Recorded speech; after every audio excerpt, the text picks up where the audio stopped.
ओम नमो भगवते वासुदेवाय। ओम नमो भगवते वासुदेवाय। ओम नमो भगवते वासुदेवाय। ओम नमो भगवते वासुदेवाय। ओम नमो भगवते वासुदेवाय। ओम नमो भगवते वासुदेवाय। नारायणं नमस्कृत्यं नरं चैव नरोत्तमं देवीं सरस्वतीं व्यासं ततो जयमुदीरयेत्। नष्टप्रायेषु अभद्रेषु नित्यं भागवत सेवया भगवती उत्तमः श्लोके भक्तिर्भवति नैष्ठिकी। हरे कृष्णा कृष्णा कृष्णा हरे हरे, हरे राम राम राम हरे हरे। आज हम श्रीमद् भागवतम के प्रथम स्कंद का प्रथम अध्याय का दूसरा श्लोक देखेंगे।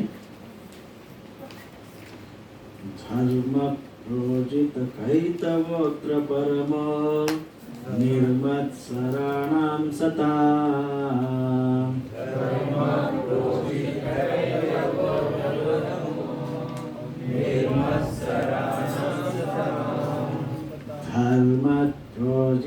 कैतवोत्र परम निर्मत्सराणां सता।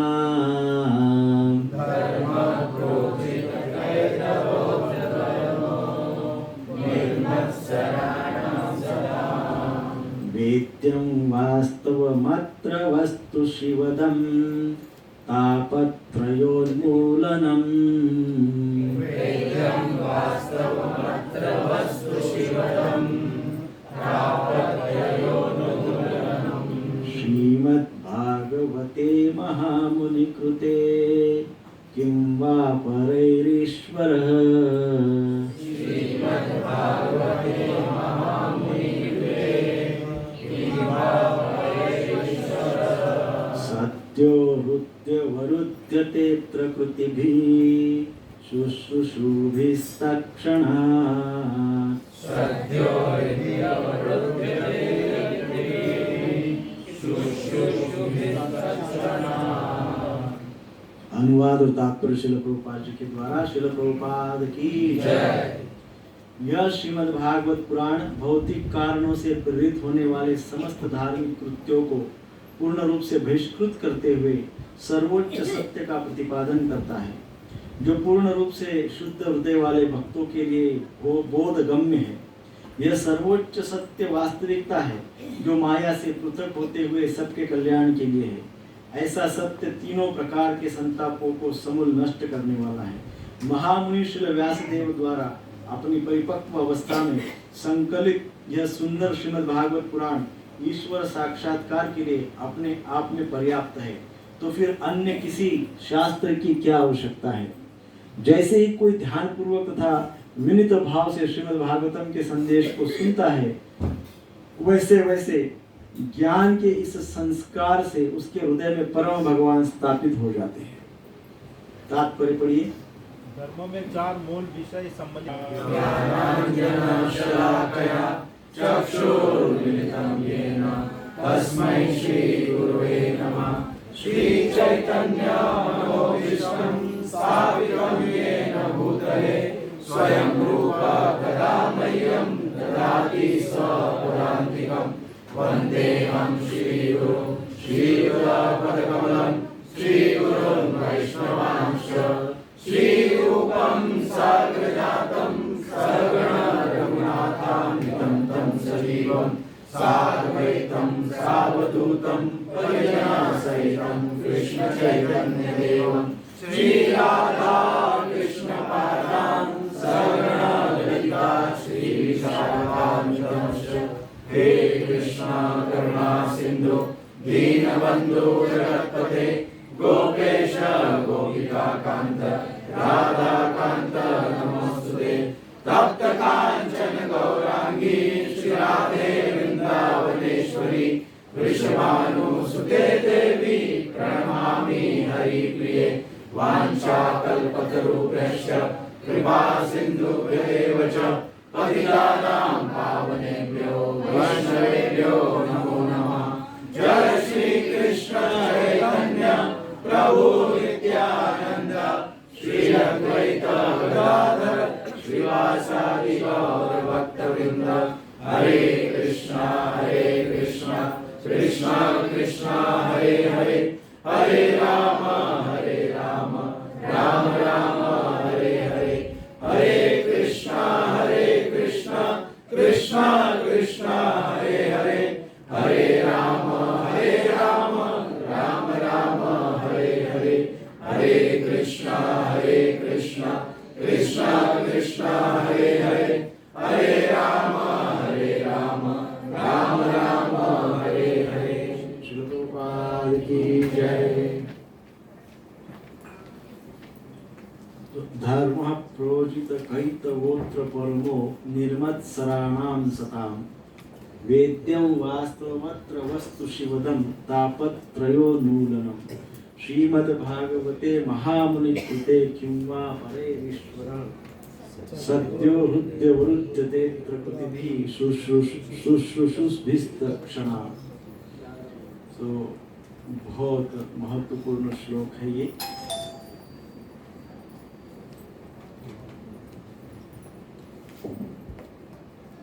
बहुत सुंदर बात इसमें बताई गई है।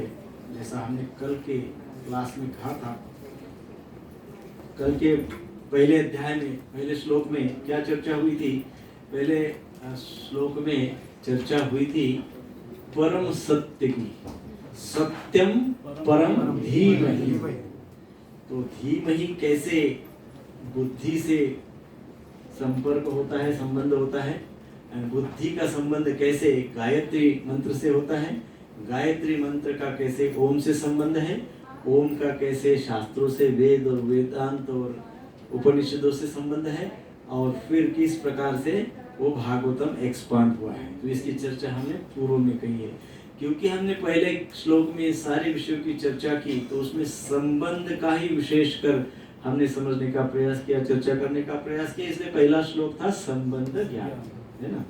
आज ये जो दूसरा श्लोक है, इसको कहा गया है अविधेय ज्ञान। क्योंकि इसमें क्या बताया गया है? इसमें बताया गया है कि कैसे संबंध बनाना है, कैसे संबंध बनाना है उस परम सत्य के साथ। परम सत्य की व्याख्या तो पहले श्लोक में हुई है। परम सत्य के 7 गुण हमने देखे पहले श्लोक में, क्या विशेषताएं हैं, विशेष लक्षण परम सत्य के। परंतु ये सब तो जान लिया, पर हाउ टू रीच टू परम सत्य, परम सत्य तक जाएंगे कैसे? तो भागवतम के द्वारा। तो इसलिए भागवतम का इस श्लोक में ग्लोरिफिकेशन है। भागवतम, श्रीमद् भागवतम की महिमा का गायन किया हुआ है, अर्थात महिमा का वर्णन इस दूसरे श्लोक में किया हुआ है।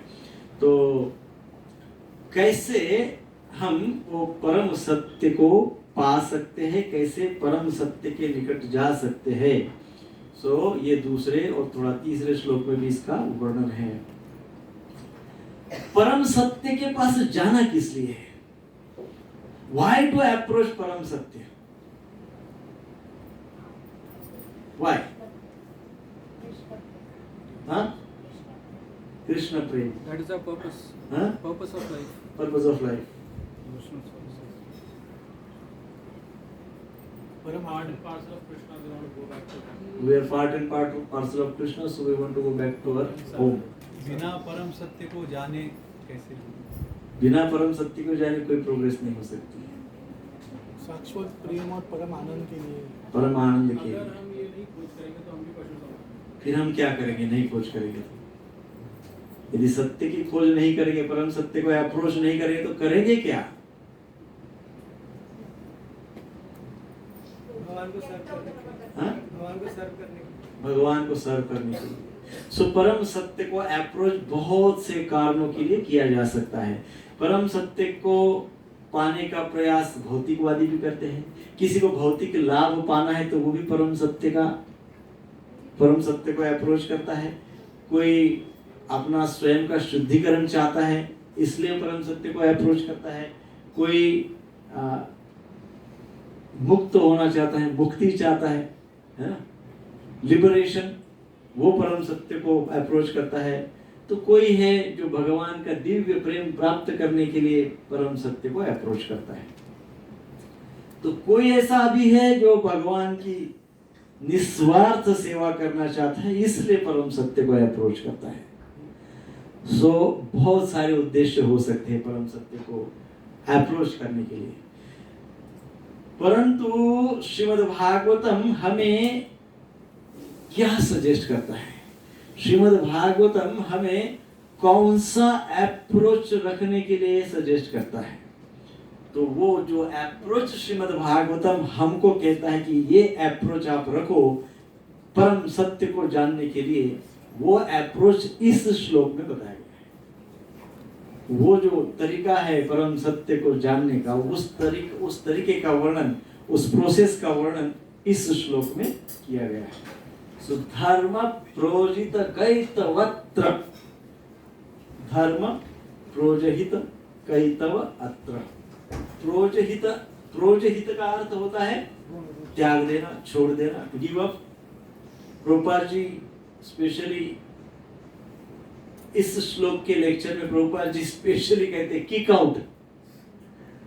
प्रोजित कैतव, कैतव को किक आउट करो, प्रोजहित करो अर्थात गिव अप करो, छोड़ दो, त्याग दो, भगा दो, है ना। सो धर्म प्रोजहित कैतव अत्र।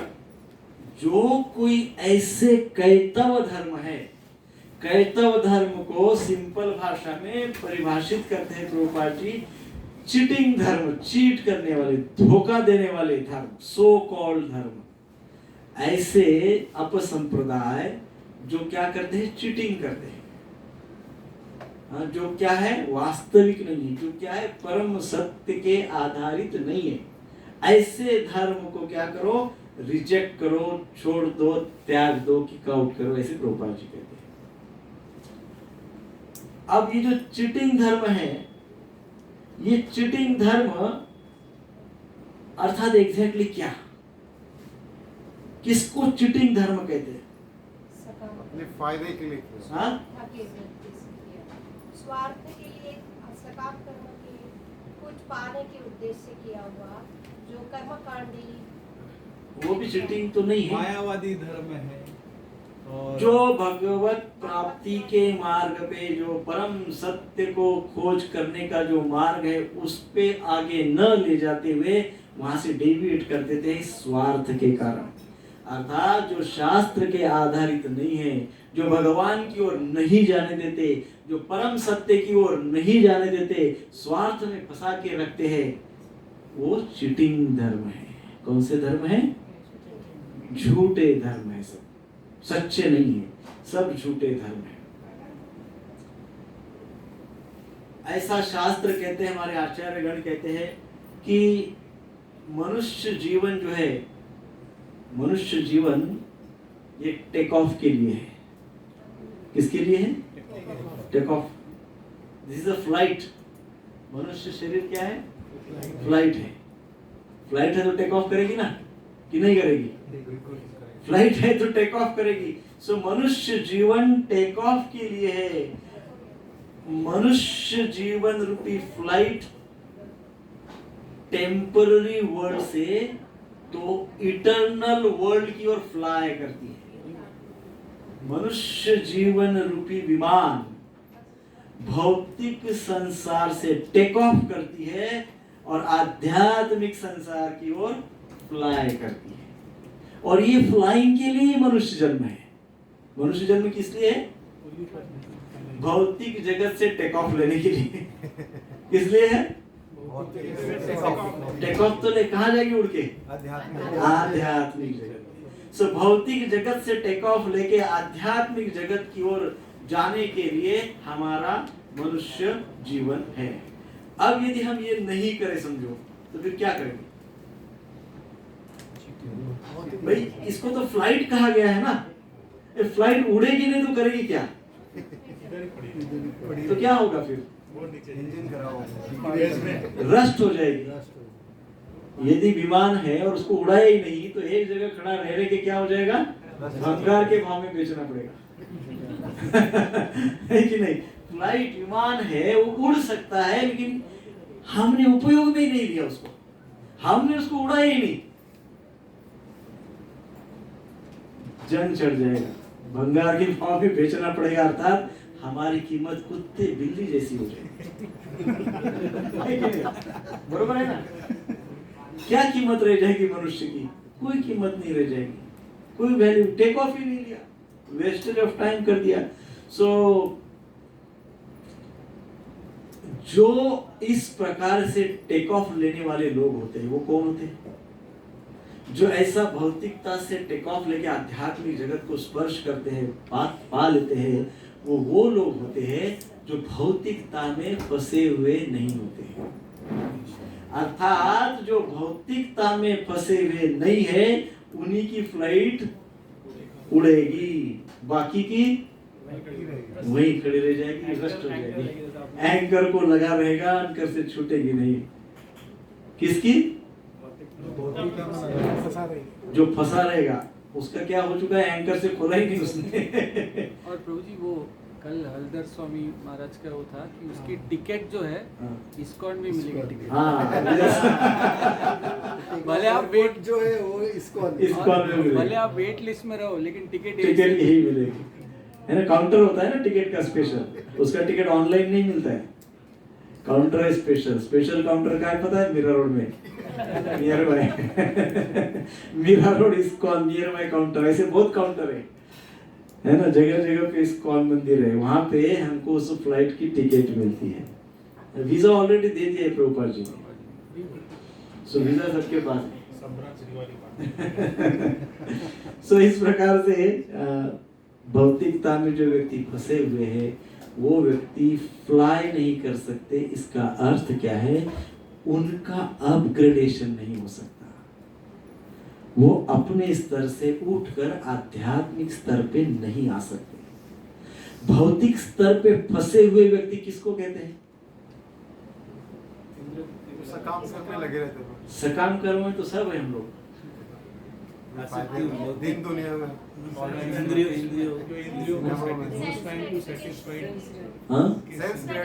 सेंस ग्रेटिफिकेशन और इंद्रिय तृप्तियों में फंसा रहते इंद्रिय तृप्ति फंसा रहते हैं, जो भक्ति नहीं करते, जो अपने आप को शरीर मानते हैं, जो अपने आप को शरीर मानते हैं। Very good. जो व्यक्ति केवल ये सोचता है कि मैं केवल शरीर हूं, बस सोचना ये चाहिए कि मैं केवल शरीर ही नहीं हूं बल्कि मैं एक शुद्ध प्योर बॉडी हूं। आई am not just body but I am pure body, not just this body जो दिख रही है, बट आई एम प्योर। वो प्योर बॉडी कहाँ पे है? अंदर। मन बुद्धि अहंकार के प्योर बॉडी कहाँ पे है? अंदर। उसको क्या कहते हैं? आत्मा, है ना? सो जो सोचता है कि मैं सिंपली ये 60, 70, 80, 100 किलो का आदमी नहीं हूं, आई am not just this body. 70 kilo, 80 kilo, 100 kilo, 125 kilo के वजन का केवल मैं आदमी केवल उतना ही नहीं हूं। मेरे अंदर जो है, I am not just this body but I am a pure body, I am a soul, I am a part and parcel of the lord. मैं भगवान का, साक्षात भगवान का अंश हूं। सो जो व्यक्ति इस स्तर पे रहता है, सोचता है और आचरण करता है, वह व्यक्ति तो फ्लाई कर सकता है। परंतु जो व्यक्ति केवल एक ही मुद्दा है उसके पास, क्या? मैं शरीर हूं, बस, उसको इसके आगे कुछ पता ही नहीं है। शरीर में मन होता है, बुद्धि होती है, चेतना होती है, आत्मा होती है, परमात्मा होते हैं, ये उसको पता ही नहीं है और पता करना भी नहीं चाहता है। तो उसको क्या कहते हैं? भौतिकता में फंसा हुआ, वो एंकर से निकला ही नहीं है, वो एंकर से निकला ही, वो उड़ेगा ही नहीं। तो मनुष्य जीवन उसका व्यर्थ हो जाता है। सो समटाइम्स क्या हो जाता है, हम लोग प्राय संसार में देखते हैं कि व्यक्ति मटेरियल रिलीजनिज्म में फंस जाता है। मटेरियल रिलीजनिज्म और रिलीजियस मटेरियलिज्म, कुछ भी बोलो उसको। मटेरियल रिलीजनिज्म अर्थात पूर्णतः भौतिकता में फंसा हुआ है, परंतु धर्म का सहारा लेता है, आध्यात्म का नहीं, धार्मिकता का सहारा लेता है। धार्मिकता का सहारा लेकर सांसारिक कार्य करते रहता है। जैसे उदाहरण के तौर पे देखेंगे तो व्यक्ति मंदिर में क्यों जाता है? अभी श्रावण सोमवार में व्यक्ति मंदिर में क्यों जाता है? और बाकी भी वर्ष भर कोई सोमवार नहीं जाता है, ओनली श्रावण सोमवार में ही क्यों जाता है? धर्म का पालन कर रहा है। It's religionism. He is a very religious minded person, very much धार्मिक, बहुत धार्मिक व्यक्ति है। सब कुछ नहीं करता है एक महीना, कुछ नहीं करता, एकदम एक महीने में एकदम पूर्णतः रिलीजियस बन जाता है। क्यों? क्या एक्सपेक्टेशंस है?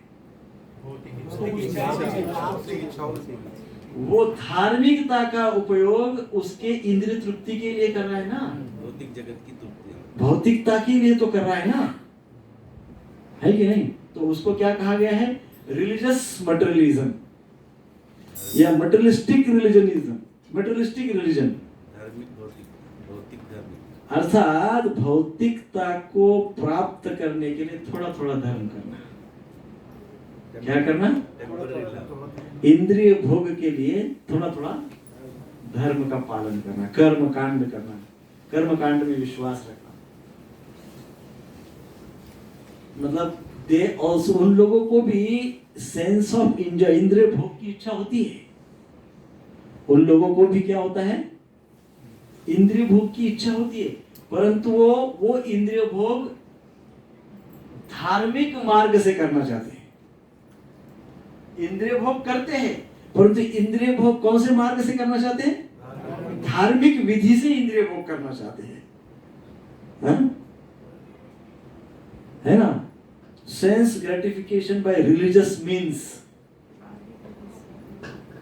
धार्मिक या कर्म कांड से या धार्मिक बातों से अपने इंद्रिय तृप्ति, इंद्रिय भोग करना चाहते हैं, है कि नहीं? सो प्रभुपाद जी ने तात्पर्य में समझा है पुरुषार्थ। पुरुषार्थ किसको कहते हैं? पुरुषार्थ भी क्या हमको इंद्रिय भोग की ओर ले जाता है? पुरुष अर्थ अर्थात that which is a purpose of life. पुरुष अर्थ, पुरुष अर्थात ह्यूमन बीइंग, अर्थ अर्थात मीनिंगफुलनेस। क्या मीनिंग है मनुष्य जीवन का? What is the meaning of human life? What is the purpose of human life? That is पुरुषार्थ। उसको पुरुषार्थ कहते हैं। कौन से पुरुषार्थ है? धर्म अर्थ काम मोक्ष। सो इसको धर्म अर्थ काम मोक्ष को रिलीजियस मटेरियलिज्म कहा जाता है। क्या कहा जाता है? धार्मिक भोग, धर्म का उपयोग करके इंद्रिय भोग करना। धर्म अर्थ काम मोक्ष को क्या कहा गया है? धर्म का उपयोग। जैसे देखिए, धर्म का उपयोग करके अर्थ को प्राप्त करना, अर्थात धर्म के आधारित कर्म करके धन एकत्रित करना। धर्म अर्थ, अब धन एकत्रित हो गया तो क्या होगा? कामनाएं पूर्ण करने का प्रयास होगा, इंद्रिय भोग होगा, इच्छाओं की तृप्ति का प्रयास होगा। सो अर्थ प्राप्त हुआ तो इच्छाओं की पूर्ति करने का प्रयास होगा, और इच्छाओं की पूर्ति नहीं हुई तो फिर व्यक्ति सोचेगा जाने दो, अब सब ऐसा ही है, क्या करे, चलो मोक्ष मोक्ष की ओर चलो, मुक्ति की ओर चलो। अब कुछ प्राप्त तो होता नहीं है, चलो मुक्ति की ओर चलते हैं। धर्म अर्थ काम मोक्ष। सो इसलिए प्रभुपाद जी इसको भी क्या कहते हैं? एक प्रकार से रिलीजियस मटेरियलिज्म। ये भी हमको, हमारा जो मनुष्य जीवन का उद्देश्य है, मनुष्य जीवन का उद्देश्य क्या है? फ्लाई। तो यहाँ फ्लाई कहाँ हो रहा है? धर्म अर्थ काम मोक्ष में फ्लाई नहीं हो रहा है। मोक्ष में भी फ्लाई नहीं होता है ना। फ्लाई अर्थात क्या, व्यक्ति ऐसे ऐसे स्तर को पार करते करते करते ऐसे उच्च कोटि के आध्यात्मिक स्तर पे आ जाता है जहां उसको नित्य नवीन कृष्ण की भक्ति प्राप्त होती है और नित्य नवीन कृष्ण की जो सेवा है वो प्राप्त होती है और नित्य अपने आप को कृष्ण की सेवा में एनग्रॉस्ड कर देता है। वो मुक्ति में कहाँ मिलता है? मुक्ति में सेवा मिलेगी? भाई मुक्त हो जाओगे तो सेवा मिलेगी? नहीं मिलेगी। आप मुक्त हो गए, अब क्या सेवा? मुक्त हो गए। सो धर्म अर्थ काम मोक्ष, प्रभुपाद जी कहते हैं इट इज रिलीजियस मटेरियलिज्म। क्या कहते हैं? Religious materialism. रिलीजियस हिंदी में क्या कहेंगे? धार्मिक साधनों का उपयोग करके इंद्रिय भोग करना। धार्मिक साधन का उपयोग करके इंद्रिय भोग करना अर्थात धर्म का पालन करने के पीछे इंद्रिय भोग की कामना रखना है कि नहीं? है कि नहीं?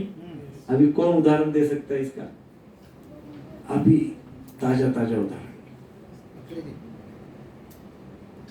बताइए।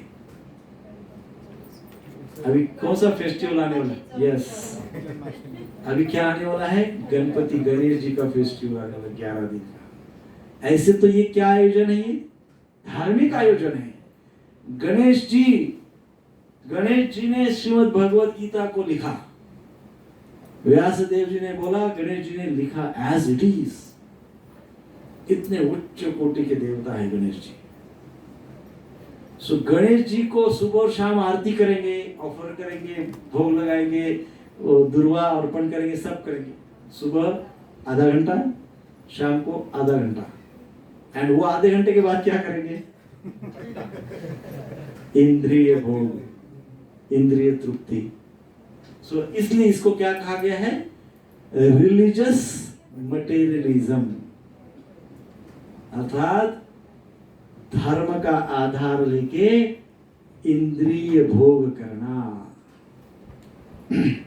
धर्म अर्थ काम मोक्ष का भी वही है, प्रभुपाद जी कह रहे हैं।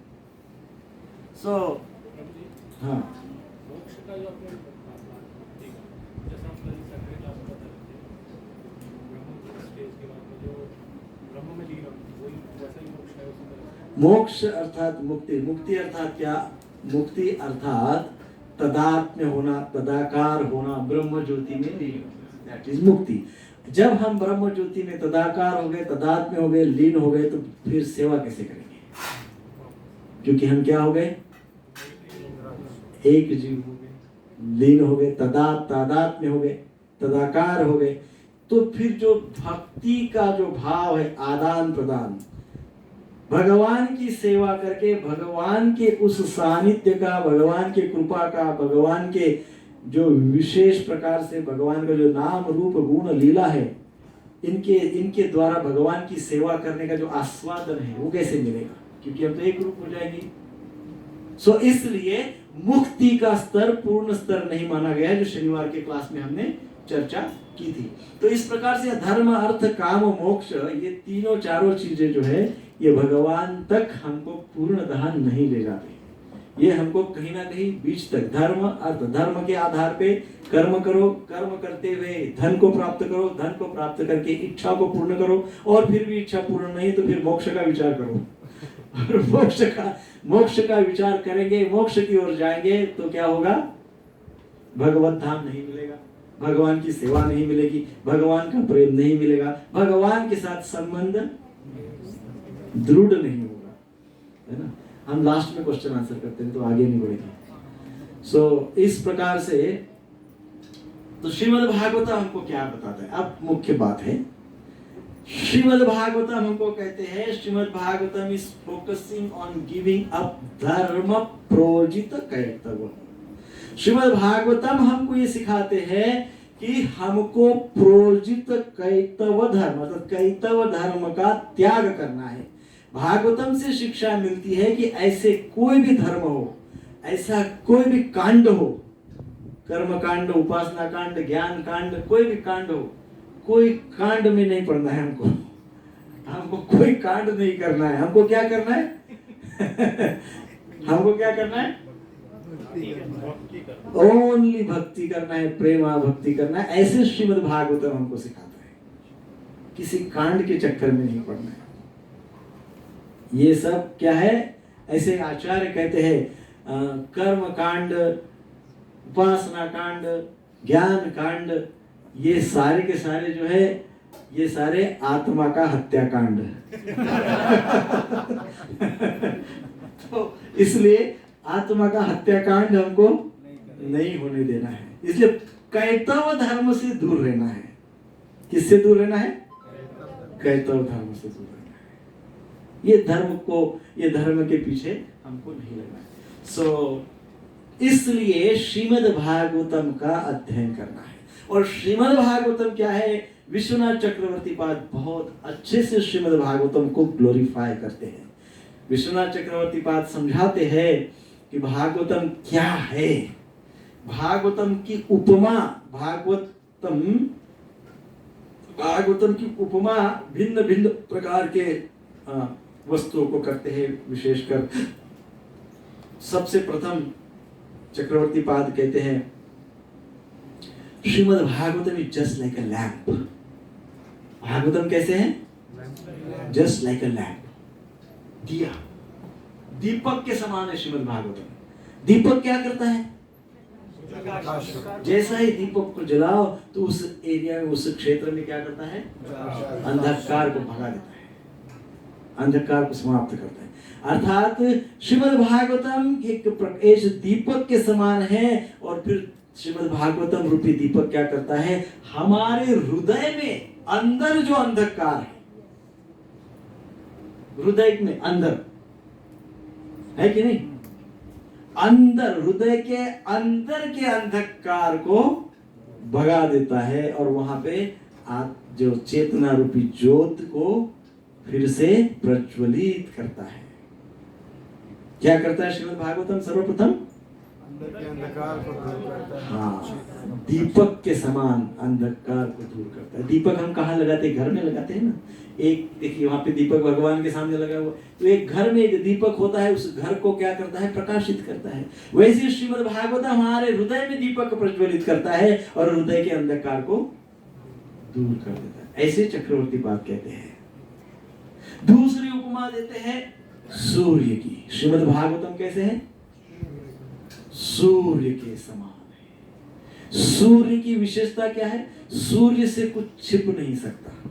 सूर्य सब जगह पहुंचता है और जहां कहीं पे भी पहुंचेगा उसको शुद्ध कर देगा। सूर्य का प्रकाश जिस पे भी गिरेगा उसको शुद्ध कर देगा। सो श्रीमद् भागवतम सूर्य के समान है। जो कोई भी उसको श्रवण करेगा, श्रीमद् भागवतम का किरण, श्रीमद् भागवतम का शब्द रूपी किरण जिसके भी कान में जाएगा वो संपूर्ण जगत शुद्ध हो जाएगा। That's why Shrimad Bhagavatam is like सूर्य, सूर्य के समान है। तीसरा बताया गया है जो हमने कल परसों चर्चा की है, इसके पूर्व के दोनों क्लास में हमने वही चर्चा की है। Shrimad Bhagavatam is nothing but Krishna. Shrimad Bhagavatam कौन है? साक्षात भगवान कृष्ण का रूप है। इसका पूर्ण वर्णन हमने पूर्व में किया है ना? कैसे भागवतम के स्कंद, पहला स्कंद, दूसरा स्कंद भगवान के संपूर्ण जो रूप है, भगवान का जो सच्चिदानंद विग्रह है उसके जैसा है, एग्जैक्टली उसके जैसा है। इसकी चर्चा हम पूर्व में की है। तो श्रीमद् भागवतम क्या है? कृष्ण है, साक्षात भगवान है, ग्रंथ भगवान है ना, भागवत भगवान। तीन हो गए। चौथा जो हमने कहा, श्रीमद् भागवतम संपूर्ण वैदिक शास्त्र रूपी कल्प वृक्ष का पका हुआ फल है। संपूर्ण वैदिक शास्त्र क्या है? संपूर्ण वैदिक शास्त्र इज लाइक कल्पतरु, कल्प वृक्ष। कल्प वृक्ष के समान संपूर्ण वैदिक शास्त्र है। उस वैदिक शास्त्र रूपी वृक्ष को, कल्प वृक्ष को एक सुंदर रस रसित फल लगा हुआ है। वो फल क्या है? श्रीमद् भागवतम। अच्छा, उस फल की विशेषता है उस फल में कोई बीज नहीं है। अच्छा, बीज नहीं तो ठीक है, इनफैक्ट उस फल को तो वो टर्फल भी नहीं है, कवर होती है ऊपर की, छिलका भी नहीं है। वो जो फल है उसको छिलका भी नहीं, तो क्या है? क्या फिर? पूर्णतः रस है, कंप्लीटली रस है, रस रसित है। तो श्रीमद् भागवतम क्या है? फ्रूट ऑफ कल्प वृक्ष। श्रीमद् भागवतम क्या है? फ्रूट ऑफ कल्प वृक्ष। और पांचवा चक्रवर्ती बात कहते हैं, श्रीमद् भागवतम इज लाइक मोहिनी मूर्ति। भगवान का मोहिनी अवतार हुआ है ना, तो श्रीमद् भागवतम क्या कहते हैं? श्रीमद् भागवतम मोहिनी मूर्ति का साक्षात रूप है। साक्षात मोहिनी मूर्ति का कैसे रूप है? मोहिनी मूर्ति ने क्या किया? अमृत लिया और देवताओं को सर्व किया। अमृत कलश किसको दिया? देवताओं को दिया। श्रीमद् भागवतम क्या करते हैं? जो अमृतमयी कथा है, तव कथामृतम तप्त जीवनम, भगवान की जो कथाएं है वो सुंदर रसिक अमृत तुल्य कथाएं, तप्त जीवन को जीवित करने वाली कथाएं, अमृत की समान कथाएं श्रीमद् भागवतम क्या करता है? भक्तों को परोसता है। जैसे मोहिनी मूर्ति ने अमृत देवताओं को दिया, वैसे श्रीमद् भागवतम ये जो रस रसित रसिक कथा है, भगवान की रस भरी कथाएं है, वो भक्त को प्रदान करता है। सो इसलिए पांचवा कंपैरिजन श्रीमद् भागवतम का जो किया है वो किसके साथ किया है? मोहिनी मूर्ति। तो आप बताइए कौन से पांच है? फर्स्ट इज लैम्प में एक्सप्लेनेशन अंधकार को हमारे अंदर हृदय के अंदर हृदय के अंधकार को दूर। दूसरा है सूर्य के समान, दूसरा है सूर्य के समान। क्या? प्रकाश आता है इसके कान में पड़ेगा शुद्ध कर। नष्ट प्रायेषु अभद्रेषु नित्यं भागवत सेवया भगवती उत्तम श्लोके भक्तिर्भवति नैष्ठकी। नष्ट प्रायेषु अभद्रेषु, सब इनऑस्पिशियस को मिटा देता है, ऑस्पिशियस बना देता है श्रीमद् भागवतम। थर्ड है श्रीमद् भागवतम इज अ कृष्ण,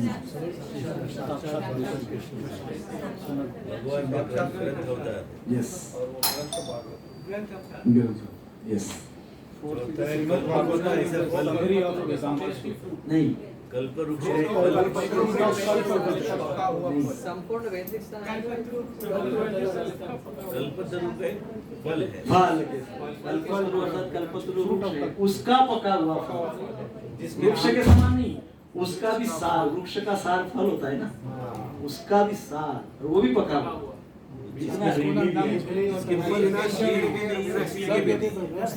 कितना शास्त्र को रेडी बना के हम तक पहुंचाया गया है। आप सोचो कितनी कृपा है आचार्यों की। नहीं, उस फल को यदि छिलका भी रहता ना तो हम पढ़ भी नहीं पाते थे। समझ गए ना? अब भक्तों के लिए छिलका है इसमें। इतना वो डिफिकल्ट होता पढ़ने के लिए, हम समझ नहीं पाते, परंतु वो ऐसा कहा, इतना आसान आचार्यों ने उसको इतना सुंदर बना के दिया है, एकदम सुंदर। तो इस प्रकार से, और फिर नेक्स्ट क्या है? मोहिनी मूर्ति क्या है?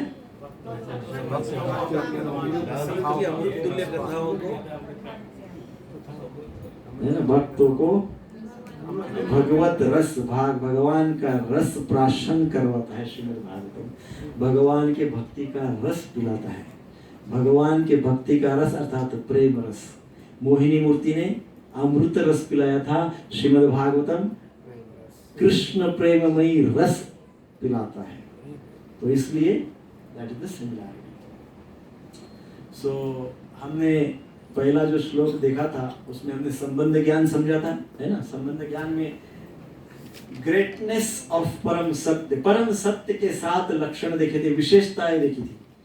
7 ग्रेटनेस ऑफ परम सत्य, परम सत्य के 7 विशेषताएं देखी थी फर्स्ट श्लोक में, है ना, लास्ट रविवार को। सो ग्रेटनेस ऑफ परम सत्य, परम सत्य की महानता, पहला श्लोक। ये जो दूसरा श्लोक है ग्रेटनेस ऑफ श्रीमद् भागवत। पहला श्लोक ग्रेटनेस ऑफ परम सत्य, ये जो दूसरा श्लोक है वो ग्रेटनेस ऑफ श्रीमद् भागवतम। उसको कहा गया अभिदेह, अभिदेह, क्योंकि श्रीमद् भागवतम कहते हैं कि कैसे कृष्ण से कनेक्ट होते हैं। सो पहला संबंध ज्ञान, दैट इज परम सत्य का महात्म्य। दूसरा श्लोक अभिदेय ज्ञान, जो क्या बताता है, ग्रेटनेस ऑफ श्रीमद् भागवतम। पहला ग्रेटनेस ऑफ परम सत्य, दूसरा ग्रेटनेस ऑफ श्रीमद् भागवतम, और नेक्स्ट टाइम जब तीसरा आएगा तो तीसरा है स्वीटनेस ऑफ श्रीमद् भागवतम। पहला ग्रेटनेस ऑफ भगवान, दूसरा ग्रेटनेस ऑफ श्रीमद् भागवतम, तीसरा sweetness of Shrimad Bhagavatam. Sweetness किसमें है? प्रेमा भक्ति में स्वीटनेस है। सो तीसरा श्लोक प्रेमा भक्ति के विषय में है ना। सो 3 श्लोक, 3 तत्व, 3 विशेषताएं, ग्रेटनेस, ग्रेटनेस, स्वीटनेस, 3 तत्व, संबंध, अभिधेय, प्रयोजन। सो इस प्रकार से श्रीमद् भागवतम चीटिंग धर्म का इस श्लोक में खंडन करता है। धर्म प्रोजित कैतवत परमो, क्या करता है? कैतव धर्म का श्रीमद् भागवतम पूरी तरह से खंडन करता है।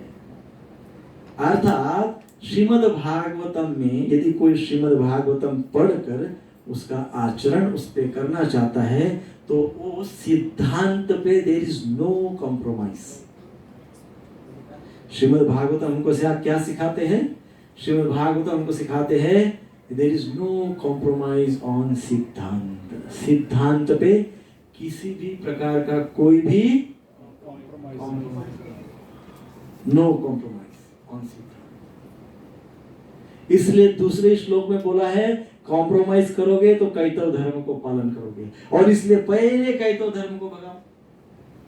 शुरुआत में ही प्रथमतः ही क्या करो? कैतव धर्म को समाप्त करो।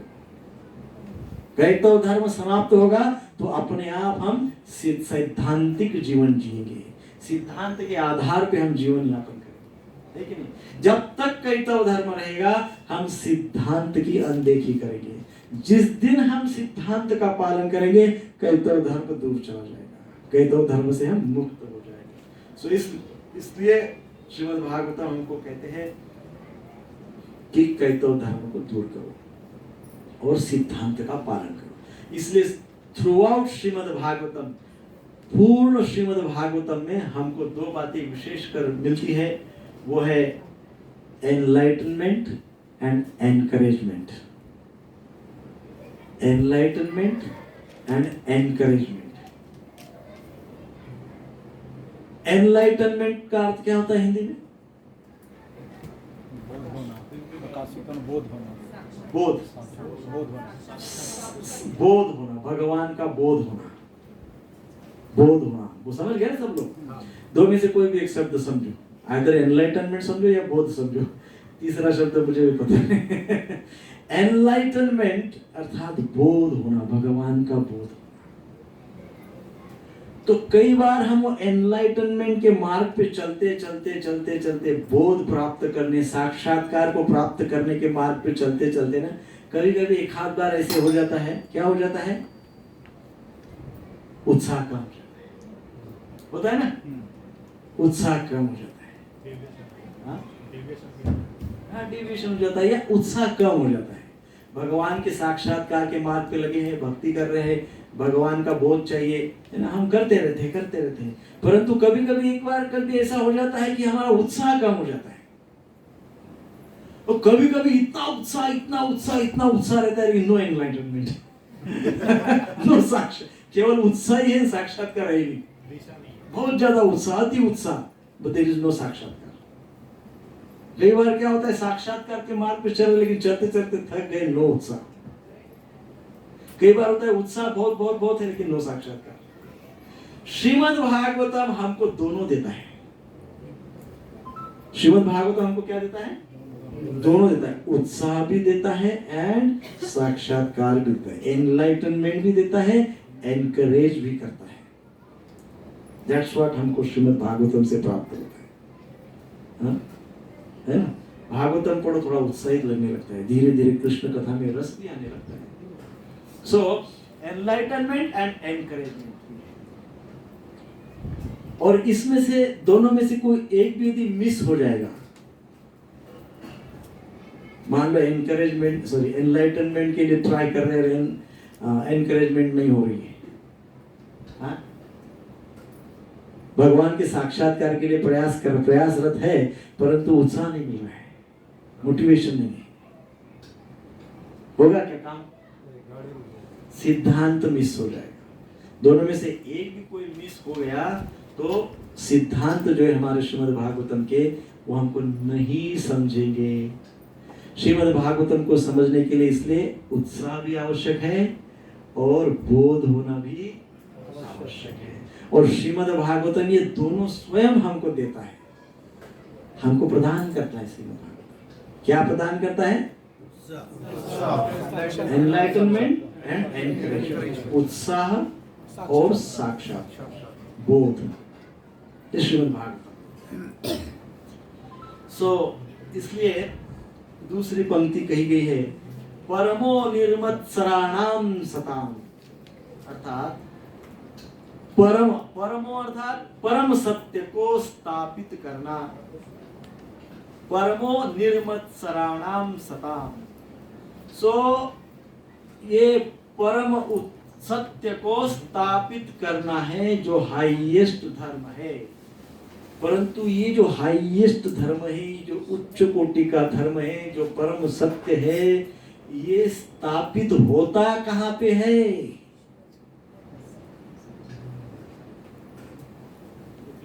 निर्मत्सराणाम सताम। निर्मत्सर, जिसके हृदय में पोल्यूशन नहीं है, मत्सर नहीं है, द्वेष नहीं है, लोभ नहीं है, किसी प्रकार का कोई भी पाप नहीं है, अनर्थ नहीं है। सो ये जो श्रीमद् भागवतम हमको देता है, जो एनलाइटन अर्थात बोध देता है, साक्षात्कार देता है, उत्साह देता है। किसका साक्षात्कार देता है?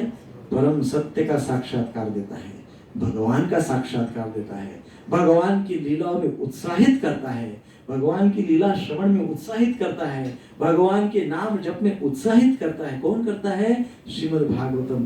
परंतु कौन से हृदय को साक्षात्कार देता है, कौन से हृदय में उत्साह स्थापित करता है, कौन से हृदय में परम सत्य का अनुभव दिलवाता है? कौन से? निर्मत्सराणाम सताम, जिसका हृदय क्लीन है, शुद्ध है, फर्टाइल है। बंजर जमीन पे सीड कितना भी बो उगेगा क्या? हृदय यदि बंजर बन गया है, बंजर बन गया अर्थात बहुत सारे कांटे पत्थर सब ऐसे पड़े हैं, अर्थात क्या? अनर्थ पड़े हुए हैं। हार्ट इज फुल ऑफ अनर्थ, हार्ट इज फुल ऑफ अनर्थ, तो बंजर हो गया हृदय। बंजर हृदय में किसी भी प्रकार का, बंजर जमीन में बीजारोपण हो सकता है? नहीं। हृदय यदि बंजर बन गया है, अनर्थों का पूरा भंडार बन गया हो हृदय, तो उसमें किस प्रकार से उत्साह और किस प्रकार से बोध स्थापित होगा? नहीं होगा।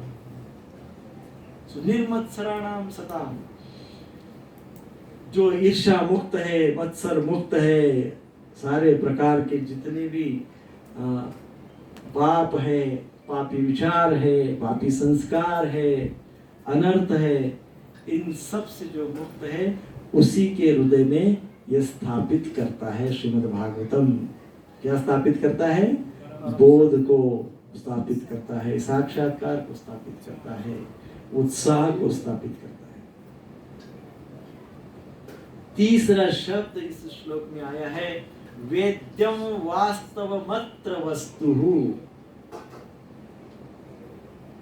ये क्या करता है? वास्तव अत्र वस्तु।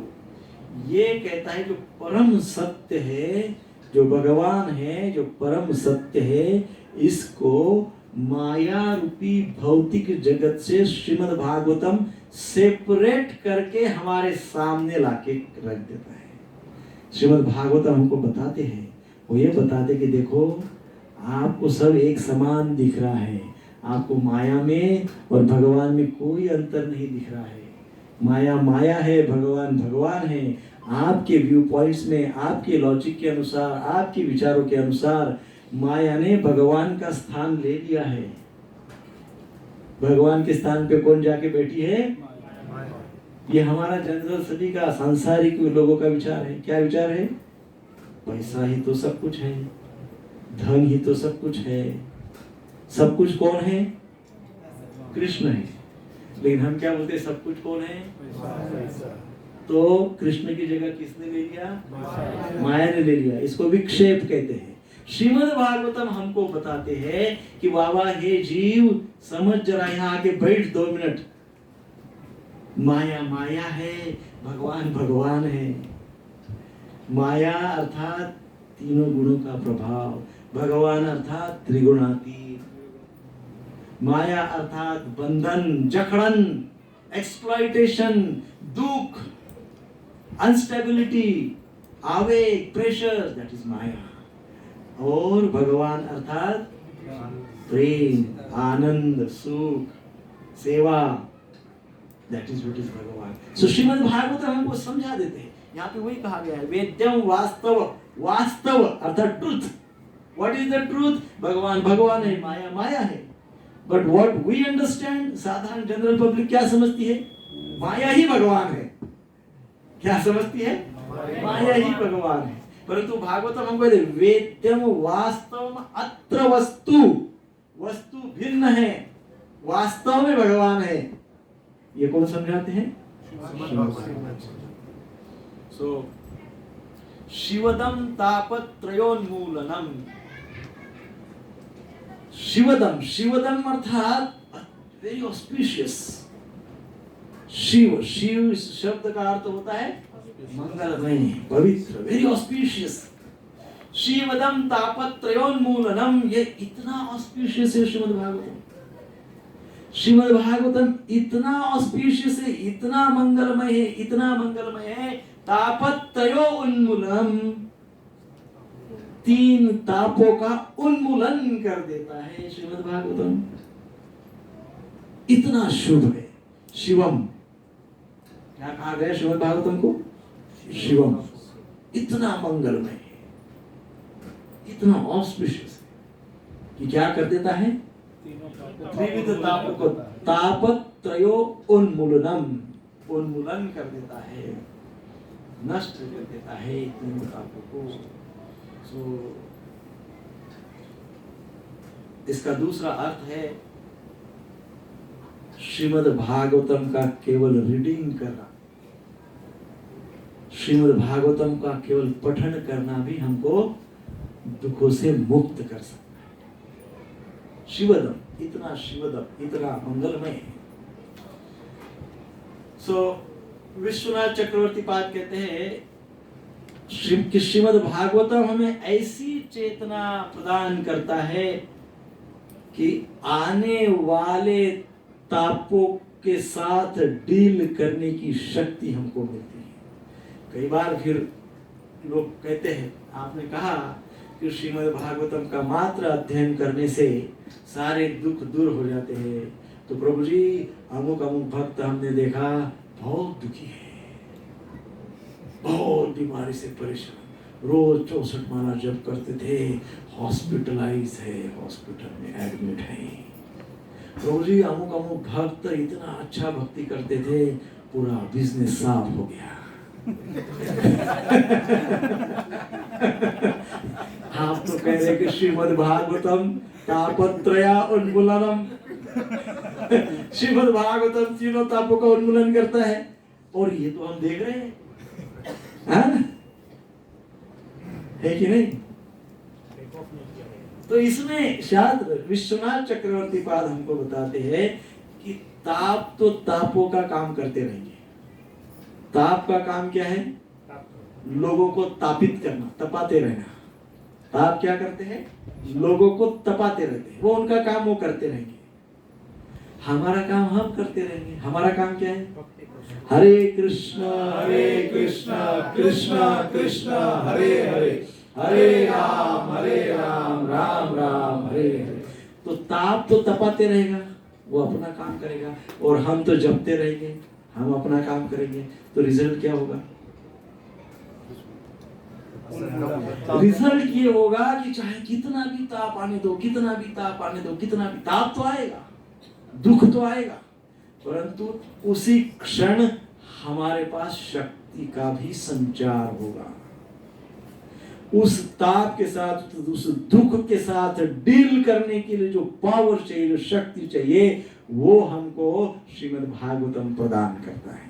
वो शक्ति हमको प्राप्त रहेगी, और फिर हम कितना भी भयंकर ताप आने दो, उसके साथ हम डील कर सकते हैं, है कि नहीं? तो श्रीमद् भागवतम क्या करता है? हमको शक्ति प्रदान कर सकता है। ताप की कोई व्याख्या नहीं, ताप का कोई नेचर। ताप can come any time. Just एक फोन कॉल में प्रचंड ताप आ जाएगा। यू नेवर नो, आ सकता है, you never know. Just simple एक फोन कॉल, नहीं, यू नेवर नो, ताप कैसा भी आएगा। परंतु मुझे क्या पता है? मुझे ये पता है कि I am very deeply connected with Krishna नाम। मैं कृष्ण के नाम से बहुत डीपली कनेक्टेड हूं, वेरी क्लोजली कनेक्टेड हूं। सो यदि ताप आएगा भी तो वो नाम का लुकआउट है, मेरा थोड़ी है। मेरे साथ मैं तो आश्रय ले लिया है नाम का। यदि ताप आता है तो नाम का लुकआउट है। प्रचंड श्रद्धा चाहिए। वो हमारी श्रद्धा श्रीमद् भागवतम और गाढ़ी करता है, बहुत गाढ़ी करता है। श्रीमद् भागवते महामुनि कृते किंवा परेरीश्वर। श्रीमद् भागवतम की रचना, श्रीमद् भागवतम की रचना महामुनि कृते। जब कोई महामुनि ने भागवतम की रचना की है तो फिर दूसरी रचनाओं को पढ़ने का क्या अर्थ है? फिर दूसरी रचना पढ़ने की क्या आवश्यकता है? क्योंकि ये जो रचना की वो किसने की है? महामुनि कृते। महामुनि ने रचना की है प्रभु जी। हाँ? मुनि, साधारण मुनि नहीं, महामुनि। कौन है महामुनि? किसको कहा गया है?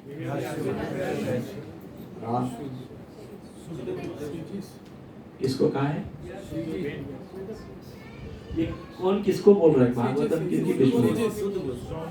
शौनक और शुद्ध गोस्वामी के विष्णु।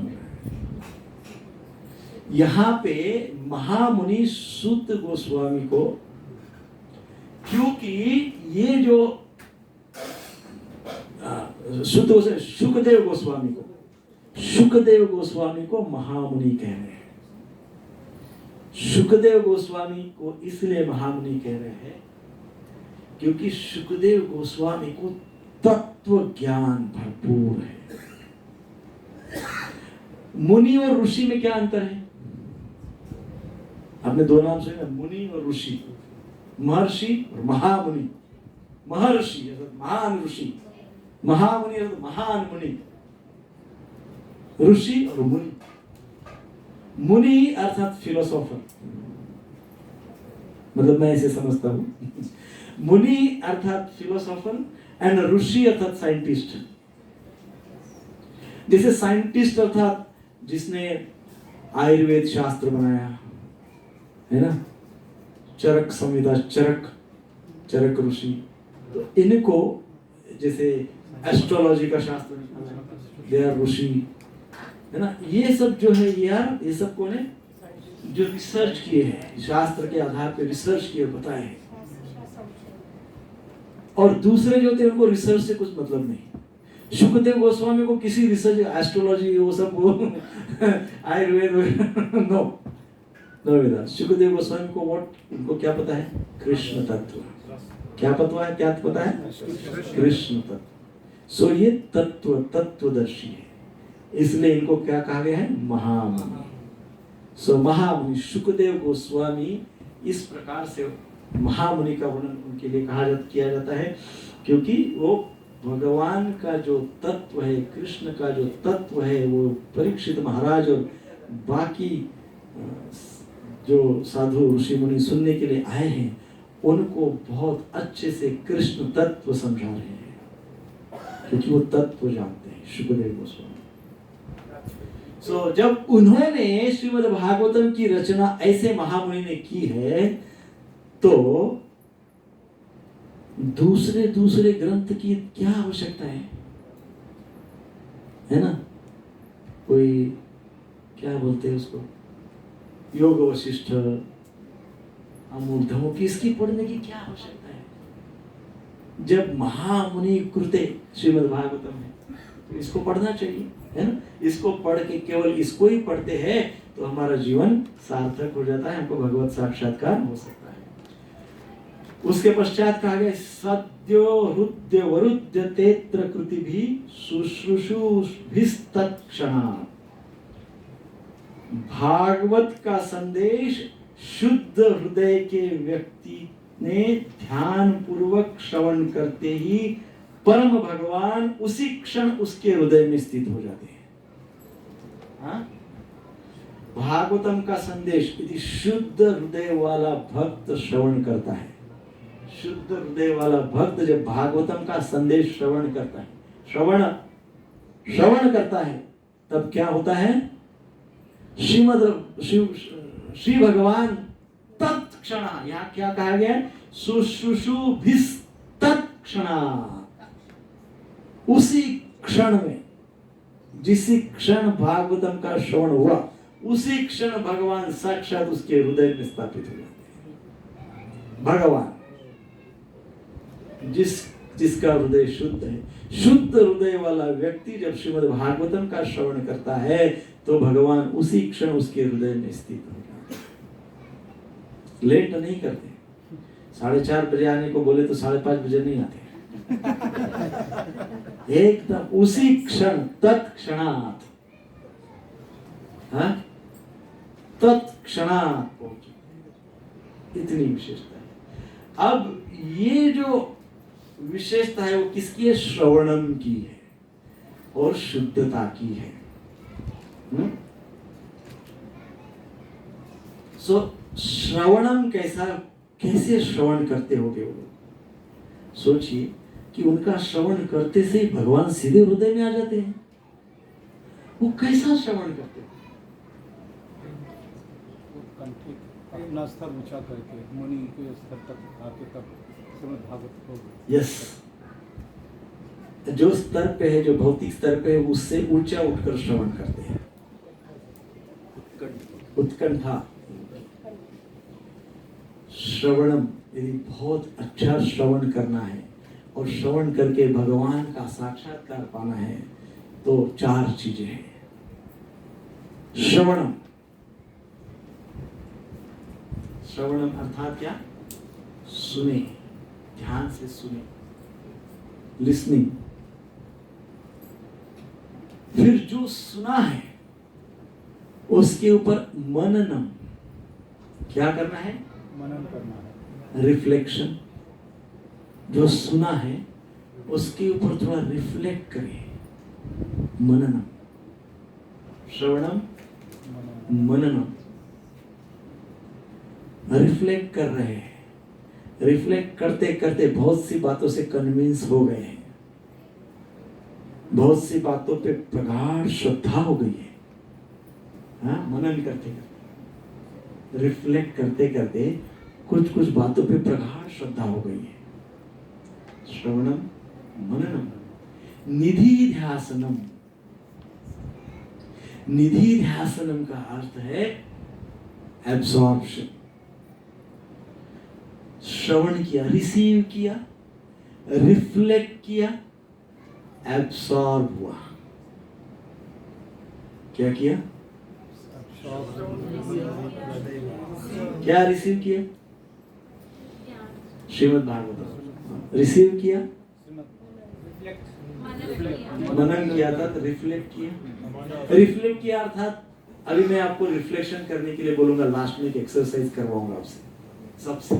रिफ्लेक्ट, श्रवण तो कर ही रहे, श्रवण तो कर रहे कि नहीं कर रहे? कौन कौन नहीं कर रहे? हरे कृष्णा कृष्णा कृष्णा हरे हरे, हरे राम राम राम हरे। सो रिफ्लेक्शन क्या हुआ वो हम लास्ट में पता कर लेंगे। सो रिफ्लेक्ट, मनन, श्रवणम मननम, मनन की अर्थात कुछ रिफ्लेक्ट कर रहे हैं।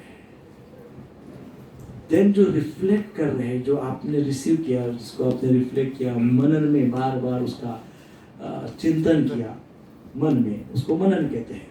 उसके पश्चात आता है निधि ध्यासनम। निधि ध्यासनम अर्थात क्या? एब्जॉर्प्शन। आप पूरी तरह से उसमें मेडिटेट कर रहे हैं, एब्जॉर्ब। निधि ध्यासनम, श्रवणम मननम निधि ध्यासनम, एंड चौथा है वंदनम। वंदनम,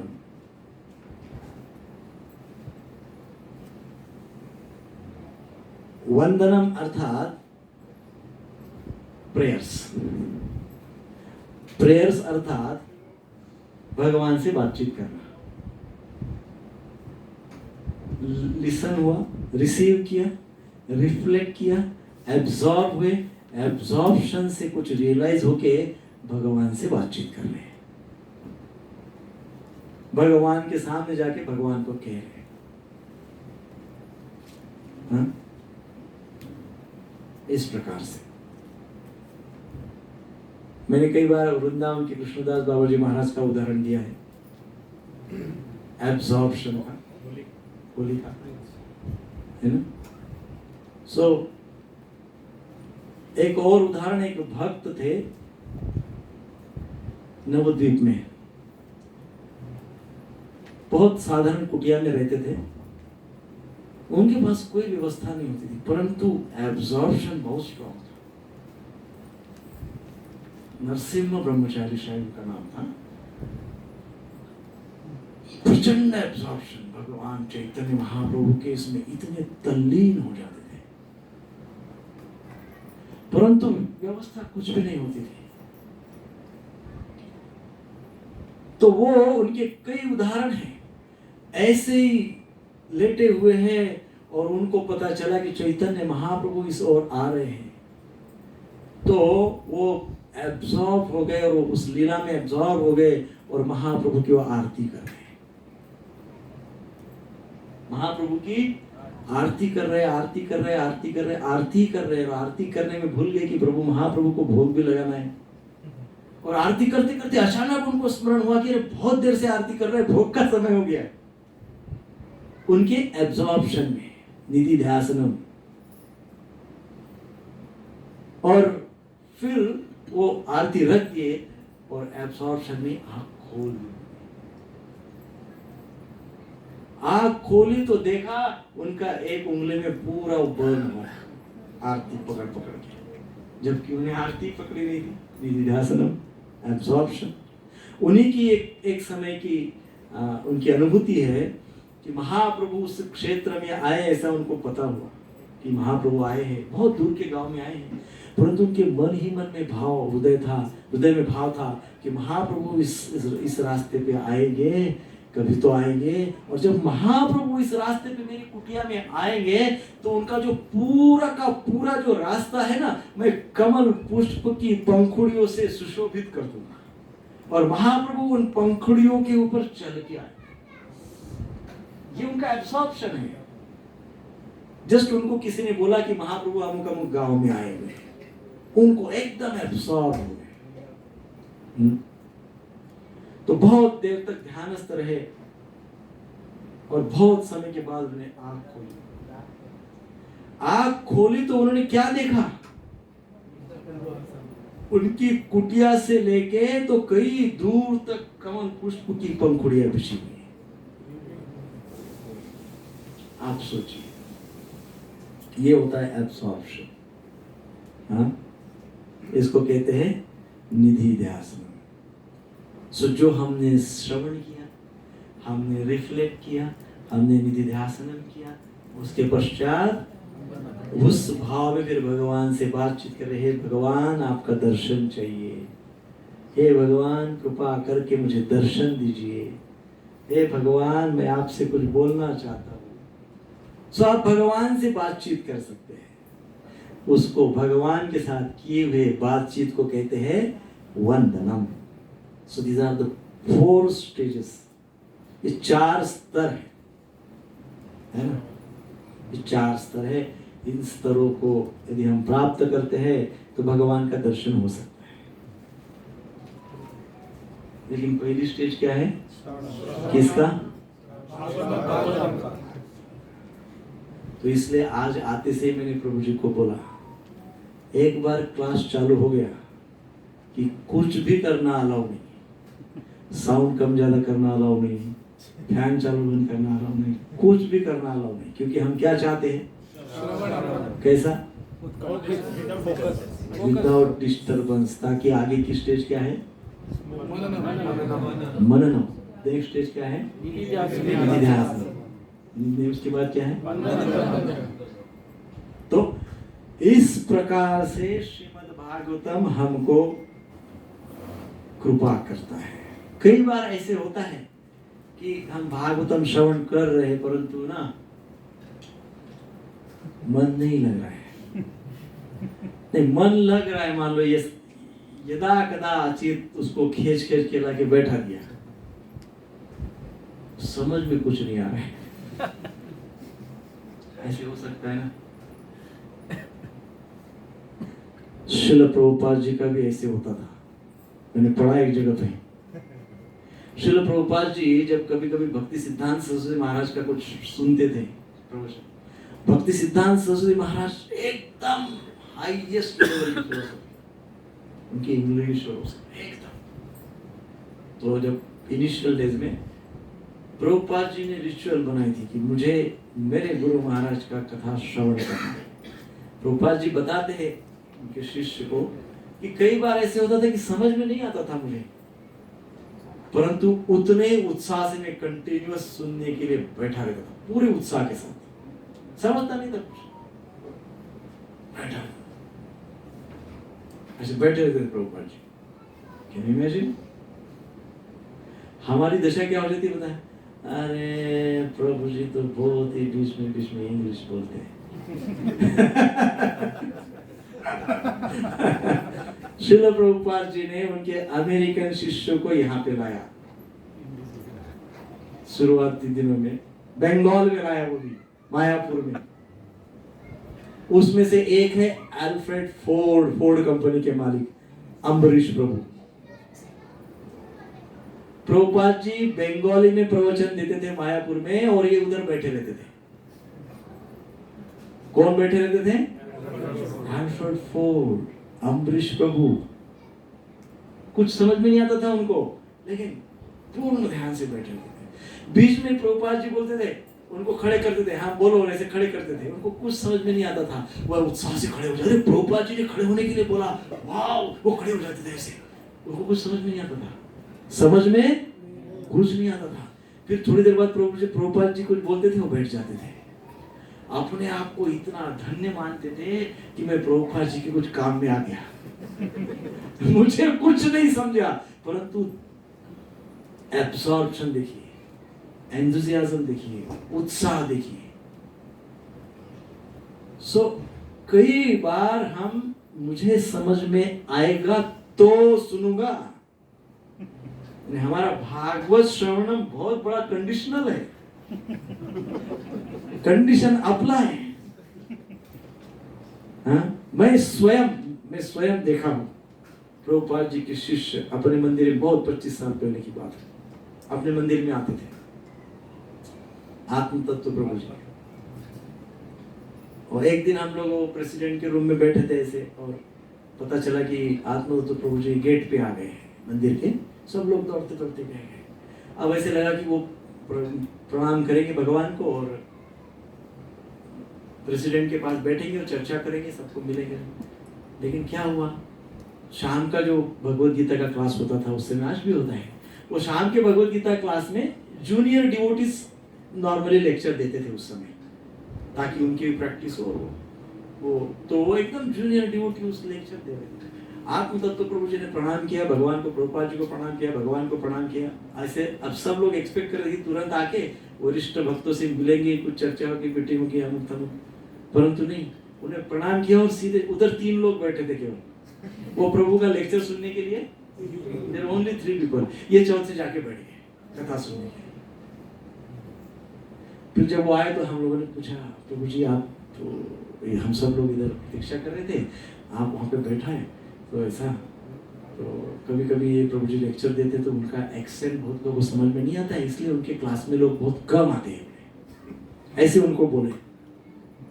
तो प्रभु जी बोले अच्छा,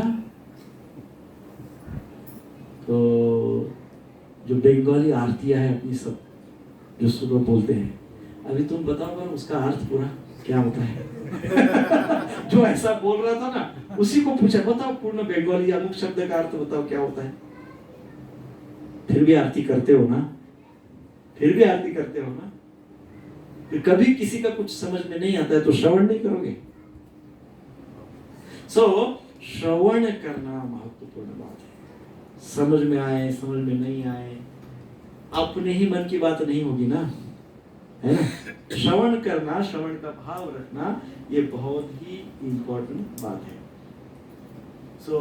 ये जो श्रवणम, मननम, निधिध्यासनम और वंदनम, ये इसको यदि आप ऐसे समझे उदाहरण से, श्रवण अर्थात एक फ्लेम, जस्ट एक ज्योति।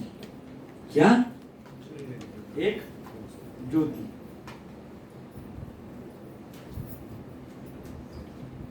श्रवण अर्थात क्या? एक जस्ट एक ज्योति, फ्लेम। देन उसके बाद क्या है? मननम। मननम अर्थात जैसे एक दिया लगाया है, बड़ा इतना बड़ा दिया है, अब वो दिए को हमको बुझने नहीं देना है, परंतु हवा तो चल रही है, तो हम क्या करते हैं, वो दिए के ऊपर एक शील्ड रख देते हैं। क्या करते हैं? ग्लास का शील्ड रख देते हैं। तो मननम अर्थात शील्ड, उसको क्या कहते हैं हिंदी में? चिमनी बोलते थे पहले। हिंदी शब्द किसी को पता है तो बताइए। Protection of flame, kind of shield, आवरण, जो भी आप समझ गए ना। हाँ, तो वो शील्ड अर्थात मनन। जैसे मैंने श्रवण किया, अर्थात क्या किया? मैंने ज्योत प्रज्वलित की। अब ज्योत तो प्रज्वलित की, श्रवण तो किया, लेकिन वो जो श्रवण किया उड़ जाएगा, बुझ जाएगा। जो श्रवण किया उसको बुझने नहीं देना है, तो क्या करना पड़ेगा? उसके ऊपर शील्ड। किसका लगाएंगे? मननम, रिफ्लेक्शन। किसका शील्ड रखेंगे? रिफ्लेक्शन।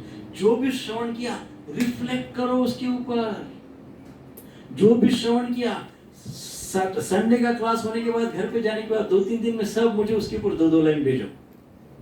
जो भी रोज संडे को श्रवण किया, 2-3 दिन के अंदर मुझे 2-2 लाइन, केवल 2 line. That is your reflection, आपका रिफ्लेक्शन। तो वो रिफ्लेक्शन जो मैंने श्रवण किया उसको प्रोटेक्ट करने का काम करता है ना, क्योंकि मैंने रिफ्लेक्ट किया तो कंसीव हो गया, रह गया, वहां पे सेव हो गया मेमोरी। बरोबर है ना? बरोबर है ना? जो मैंने सुना उसके ऊपर मैंने रिफ्लेक्ट किया, मनन किया मैंने उसका, तो वो क्या हो गया? प्रोटेक्ट हो गया, अर्थात सेव हो गया, है ना?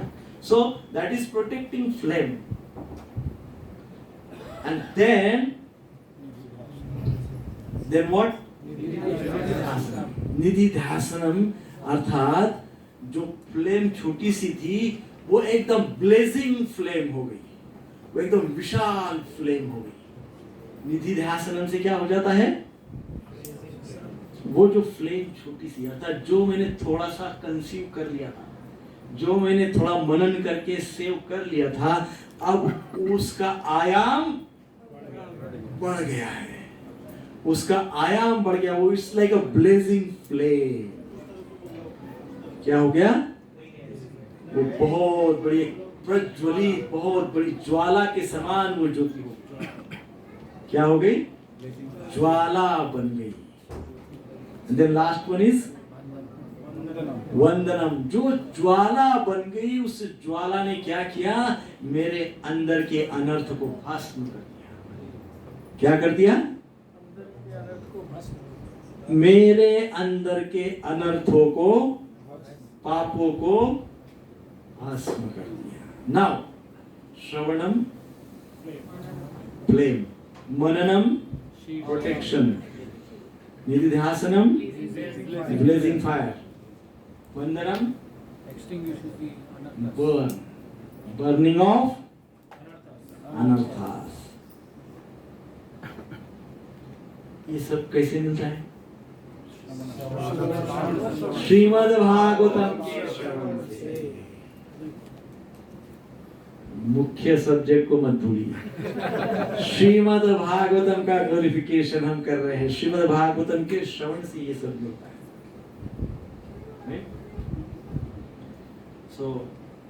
ऐसे कई भक्तों का उदाहरण है जो इससे ऐसे ध्यान पूर्वक श्रवण करते थे। तो हम एक बार मायापुर गए थे, तो उधर है ना वो इंग्लिश की क्लास चल रही थी, तो वो बहुत फुल थी, एकदम फुल। तो हम बोला क्या करेंगे, जगह ही नहीं था। तो हमको किसी ने बताया कि उधर एक और दूसरे सेक्शन में बंगाली भागवतम चल रहा है। तो हमने सोचा अभी क्या करेंगे, सोचा और चले गए हम। ठीक है, देख के तो आते हैं, जब यहाँ जगह ही नहीं है तो वहां देख तो लेते। तो वो सेक्शन में हम चले गए, और वहां चले गए तो हमने वहां पे जन निवास प्रभु को देखा। और सबसे आगे बैठ के वैसे बैठे हुए हैं, उधर भागवतम चल रहा है बंगाली। तो मैं मन ही मन में सोच रहा था, जब जन निवास प्रभु बंगाली बैठ के सुन रहे हैं तो मैंने तो बैठना चाहिए। तो आफ्टर ऑल मैं तो इंडियन ही हूँ ना वो तो लंदन के यूके वगैरह के कहा के। तो मैं बैठ गया ऐसा ही, बहुत थोड़ा सा उनके बहुत दूर तक पीछे बैठ गया। सब हो गया, सब कथा हो गई, सब निकलने लगे। तो मुझे उनसे कुछ प्रश्न भी पूछना था शालिग्राम शिला के विषय में। तो वो क्लास के बाहर वो निकलने लगे, तो मैंने उनको प्रणाम किया और मैंने मेरा जो प्रश्न था वो पूछ लिया। उन्होंने मुझे बहुत सुंदर उसका उत्तर दिया। बट उसके बाद मेरे को बहुत बड़ी जिज्ञासा हुई थी अंदर से।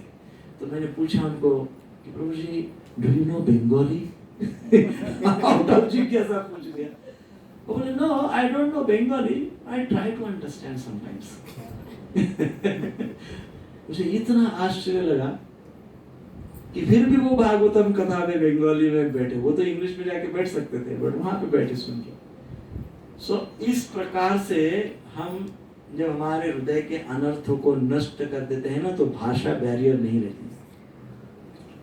अनर्थ जब नष्ट हो जाते हैं ना, तो आत्मा की भाषा एक ही है। आध्यात्मिक स्तर की जो भाषा है, जो रियलाइजेशन है, वो सब एक ही जैसे है। That is what is sound vibration. क्या है? साउंड वाइब्रेशन ऑफ कृष्ण कथा purifies our heart, even if we understand or don't understand. Right? Bhagavatam का जो साउंड वाइब्रेशन है, वो साउंड वाइब्रेशन अपने हृदय को शुद्ध कर देता है। हमको समझे अथवा न समझे कोई फर्क नहीं पड़ता है। इसलिए हमें, जैसा कि प्रभुपाद जी ने सिस्टम सेट की हुई है, इसलिए हम बार बार एवरीडे ये श्लोक रिसाइट करते हैं। कौन सा?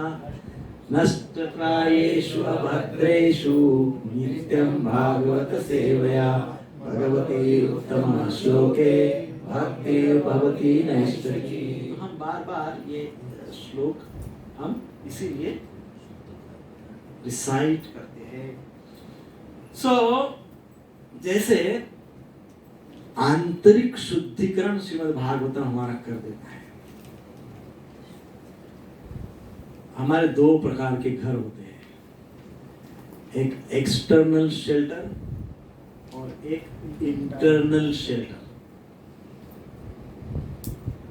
एक्सटर्नल शेल्टर तो हम सबके पास है ना, हमारा घर यानी घर है, ये हमारा आश्रय स्थान है, हमारा घर हमारा एक्सटर्नल। इंटरनल भी एक घर है हमारा, इंटरनल अंदर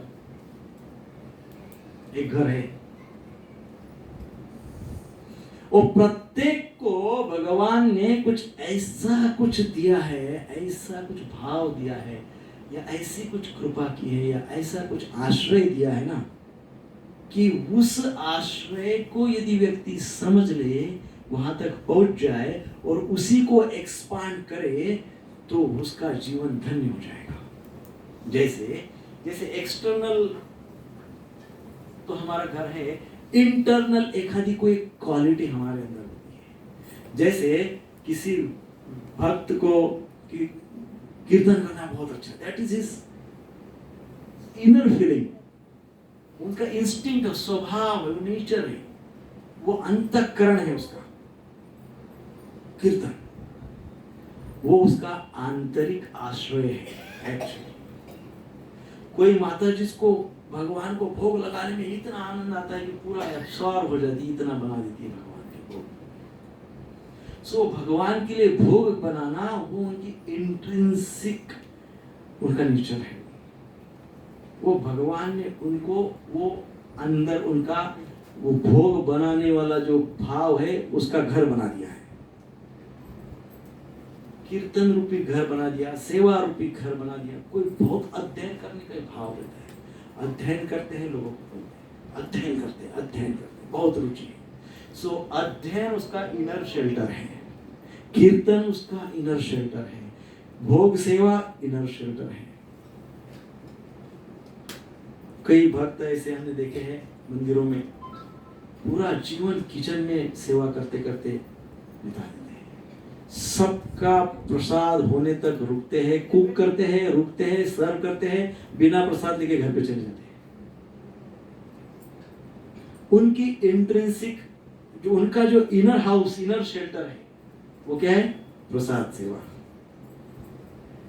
सो जो इनर हाउस, जो हमारा इनर शेल्टर है, प्रत्येक का डिफरेंट है, सबका भिन्न भिन्न भिन्न है। वो इनर शेल्टर को यदि हम समझे और यदि हम भागवतम का वास्तव में अच्छे से श्रवण करें, तो वो इनर शेल्टर हम एक्सपांड होके हमको भगवत धाम में शेल्टर देता है। ये भी भागवतम की विशेषता है, ये भागवतम का महात्म्य है, भागवत कथा श्रवण। सो वो जो इनर शेल्टर है, वो जो इनर क्वालिटी है, वो जो आंतरिक बात है, वो सब रिसर्च का विषय है। हम सब ने उसको ढूंढना चाहिए, किसका कौन सा है? हम सब ने क्या करना चाहिए? अपना अपना इनर शेल्टर ढूंढना चाहिए कि नहीं? ढूंढना चाहिए ना। और जब पता चल जाएगा तब क्या करना चाहिए? भागवत श्रवण करना चाहिए।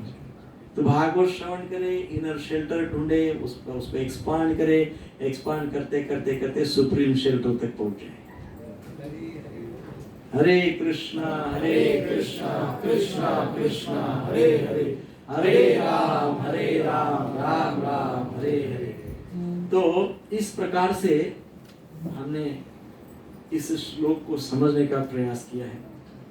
इस श्लोक का जो भाव है वो है अभिधेय तत्व, अर्थात the process to reach to the lord. भगवत भक्ति प्राप्त करना, प्रेममयी भक्ति प्राप्त करना, भगवान को प्राप्त करना, उसकी क्या प्रोसेस है? तो बताया गया श्रीमद् भागवतम का श्रवणम।